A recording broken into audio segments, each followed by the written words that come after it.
Training to failure is definitely the most effective way to build muscle. It's been practiced in the sport of bodybuilding for decades, and as time goes on, more and more studies are proving the effectiveness of training close to failure. In this video, we'll talk about how to reach true failure in a set, when we should train this way, and more importantly, when we shouldn't. Training to failure is where you're literally physically incapable of completing the last rep. So to reach failure, you want to make sure that you've got plenty of blood rushing to the target muscles. You want to make sure that your joints are nice and warmed up. You want to make sure that your form is as perfect as it can be. So you could perform maybe 5 sets of a given exercise. The first 4 sets can be warm-up sets, and they're not your working sets. So the first set you could perform 20 reps for lightweight, really concentrating on the squeeze at the top, the stretch at the bottom, perfecting your form. As the sets go on, maybe you don't perform so many reps, but you're increasing the weight with every set. As the sets go on, it's less about getting warmed up for the exercise and more about increasing your neural drive and bracing your central nervous system for what is about to come, because it's about to get heavy. Choose a weight that you know is going to be challenging, but a weight that you know that you can perform at least 6 reps safely with.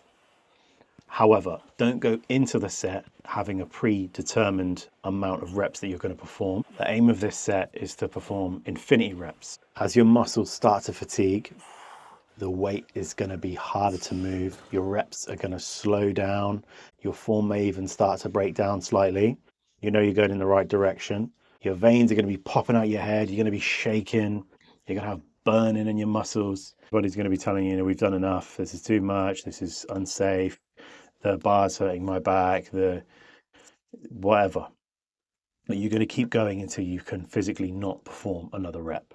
Your mind's going to be saying, come on, we've done enough. This is it. You should put it down now. But this is where the set really begins, and you really want to exert yourself as much as possible. Make sure you've got some absolute banger of a tune on so your adrenaline's pumping. Summon all of your emotions. The more you put into this set, the harder you train, will directly correlate to the gains and the benefits that you receive. The more determined you are, the harder you can push yourself, will differentiate you from your peers. This is what makes the difference, being able to go further than everybody else. And eventually you'll reach the point where you physically cannot perform another rep. And now that's done, put the weights down, you're ready to move on to the next exercise. Here are some reasons why you should train to failure and when you should train to failure. Make sure you're ready. Best time to train to failure is after a few weeks of training. So if you're new to the gym, then just get to know the different equipment, learn different exercises, and perfect your form and your technique before you start taking sets to complete failure. And indeed, if you've just started a new training block, then for the first couple of weeks, even the first few weeks, don't train all the way to failure. Make sure that you're back in the swing of things before you start turning it up. Surpassing expectations. Imagine completing 20 reps of something that you only have ever done for 8 reps or 12 reps. Surpassing what you thought was possible will build a massive amount of confidence in you, and it will make you really keen and excited to continue training this way. And you're not stuck in your box, you're not in your comfort zone, you're constantly pushing forward, you're constantly taking steps forward, and it is tough. But this is what progressive overload is. You're constantly taking a step further than you did before. Or as Greg Doucette would say, harder than last time. Making the maximum amount of gains. In bodybuilding, there are 2 camps. Those who want to train to annihilate and those who want to train to stimulate. Lee Haney is a big advocate of training to stimulate. However, what I found was quite interesting is I think it was even in the same interview, he mentioned how difficult his calves were to train and to bring up. And he said, you really have to annihilate those guys to make them grow.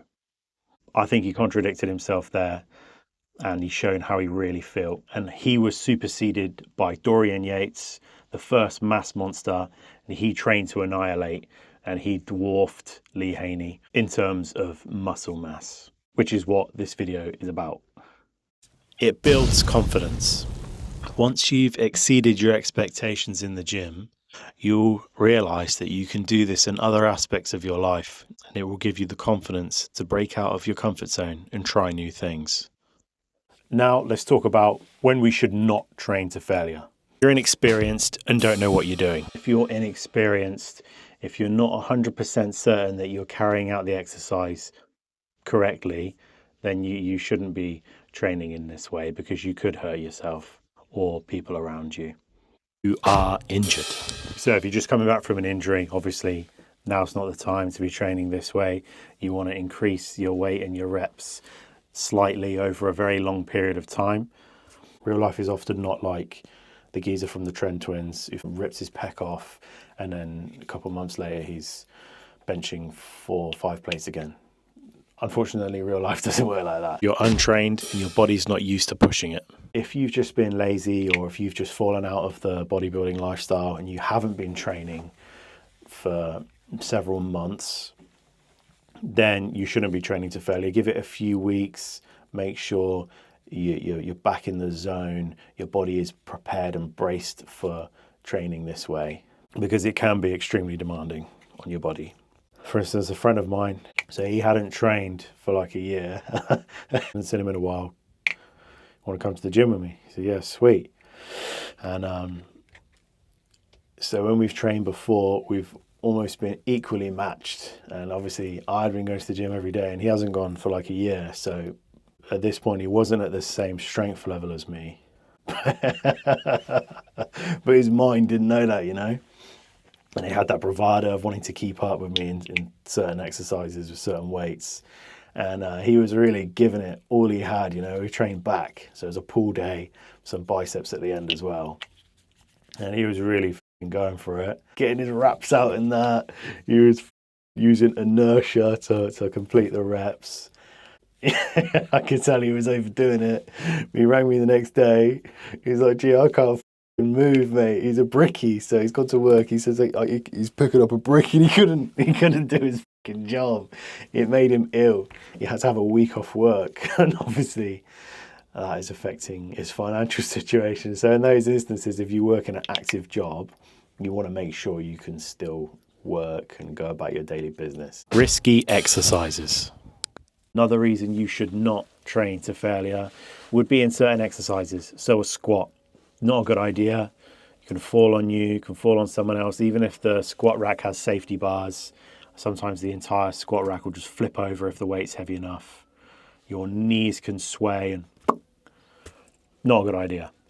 And probably any time that something can fall on you, it's probably not a good idea to train this way. In those cases, you could use a Smith machine, which you could just lock it in place and prevent it from falling on you. With this, it's the same as anything else. You're always going to have naysayers and yaysayers. Some people say it's not enough volume. I'd say to them, that's okay, because you're going to be doing it again, ideally in another 2 or 3 days. As people say, this is too hard. You're not going to be able to recover from this. You're risking injury. But I feel like you grow the most from the things that you find the hardest. So give it a try. Give it 6 months, training to failure for 1 set of each exercise. I'm sure you're going to make some massive gains. You're going to surprise yourself in a lot of ways. I'll see you in the next one. It's going to be about training beyond failure. How to go beyond failure. You can go beyond failure.